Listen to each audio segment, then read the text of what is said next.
Hey there, let's talk about coming clean.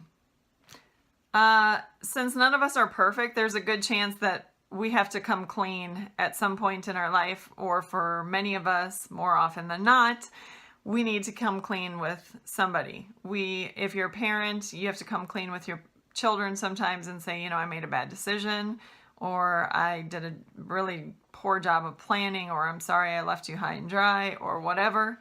If you're in a position of leadership where other people are affected by your decisions and you make a poor decision, sometimes you have to go to the people underneath you and say, I am really sorry that I did this and that it affected you this way. I shouldn't have done this.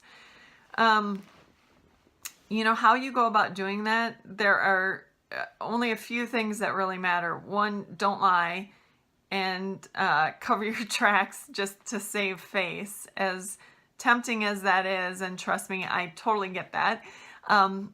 That's not God's way. James tells us God opposes the proud, but gives grace to the humble. And humility is a good way to start. With coming clean, you're already humble pie as it is. You've already been brought down. So you might as well just, in humility, face the music and admit to the people who it matters to that you did something wrong and you're sorry. A sincere apology, first of all, is heartfelt. I am truly sorry that I did this to you.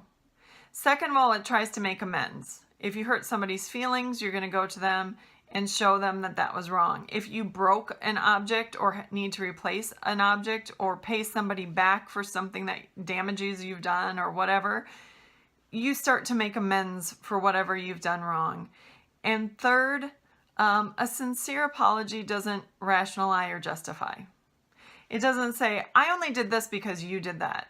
That's saying we're going to share the blame here and not taking responsibility for your part. No matter what the other person is doing, you still have the obligation to respond in a godly way.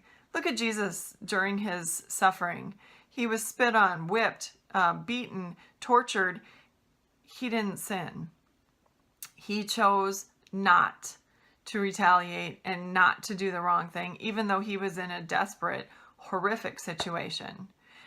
So in those situations in your life, when you have made a mistake, when you've sinned, when you've hurt other people,